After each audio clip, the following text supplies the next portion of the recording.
I think this is exactly the side of Helsinki we want to be showing to our great partners and friends in both the European Union and in NATO, and obviously on the ice hockey rink.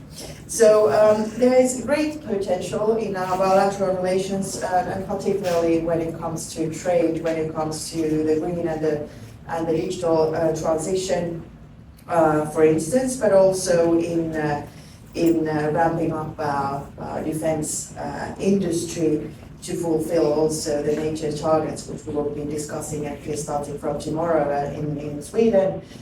We will be traveling after this to the NATO ministerial in Helsinki. We also discussed Russia's illegal war of aggression in Ukraine, and the Finnish position is very clear. We will continue to support Ukraine and increase pressure on Russia. It is extremely important that this war comes to an end as soon as possible. We have proposed a ceasefire for many months, and that could be a great opportunity for some talks which could lead to both confidence-building measures and then after to a lasting peace deal, which has to be adherent to international law. And we know that unfortunately we also have to prepare for a future in which Russia will still become a threat towards or remain a threat towards Europe. And for that not to materialize, we are ramping up our defensive deterrence across Europe as part of NATO, but of course also preparing for different kinds of, say, hybrid threats also in the European Union context. But it's great that you are here, Juraja, and the floor is yours. Thank you, dear Minister Eliny Valtonenovej, dear Elina. First of all, let me thank for your great hospitality since I landed to your beautiful country. And as I already said, that it's the third time for me to be in Finland, and I believe that it's not only last time, because we have to strengthen our bilateral cooperation, because we are so united within the European Union, within the NATO. We are using even the euro. We are more or less the same size of population, and we can understand each other very well in this case. That's why, what you already mentioned, dear Elina, adherence on international is of the crucial part of our foreign policy of Slovak Republic, definitely. That's why we are running for a non-permanent seat of UN Security Council. And thank you ever so much for your support. And vice versa.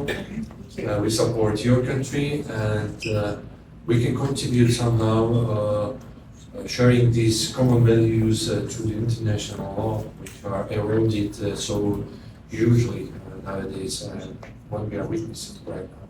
But what I would like to emphasize that Slovakia and Finland has a good relationship. Many investors are in Slovakia already operating, which is a good example that Slovakia is a great environment for business. That's why I appreciate future prepared business delegation of 75 businesses from Finland coming to Slovakia in June, because we see a big room in our cooperation when it comes to green energy, when it comes to forestry, when it comes to engineering, AI, and whatever. So we can share our experience and offer you a lot. What I really appreciate that we were even earlier cooperating in different industry, as was announced from the Brussels level. Because we see that the cooperation among the European Union countries is much better for us than to buy any equipment from abroad, I mean from outside of the European Union. That makes us more stronger. The cooperation within the production of Patria armored vehicles is a great example. And I know that all defense companies are occupied because of the world we are living right now. And I think this project will be fulfilled in a great manner, and all 76 armored vehicles will be produced mutually in cooperation with the company in your country and Slovak company. There are many other cooperation within the defense industry. We opened the defense attaché in Helsinki in 2023. This attaché is in charge of the cooperation in defense industry in your country and also in Sweden. But as I already mentioned, the trade, mutual trade, 495 million of euro, it's not really the number we would like to have for the future, because we think that there is a bigger room for the cooperation. That's why we offer our embassy here, which are more focused on economical cooperation, and I hope that we will get fulfilled. We were talking about the enlargement of European Union.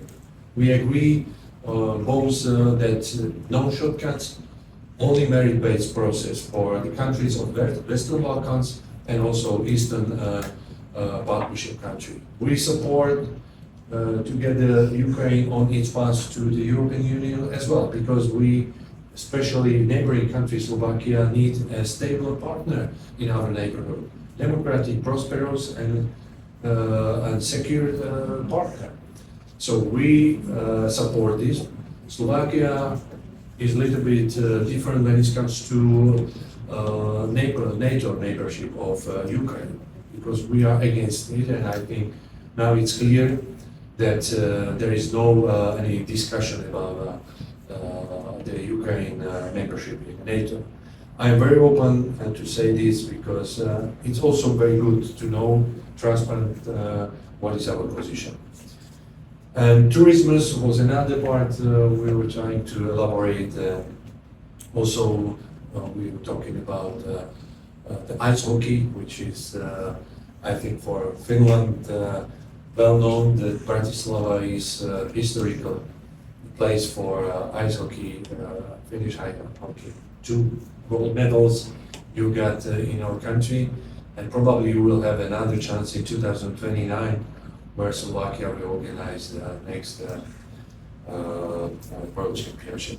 Thank you ever so much, dear Elina, for the meeting. It was really short and productive, and I hope that everything what was said we can proceed in our bilateral and also multilateral.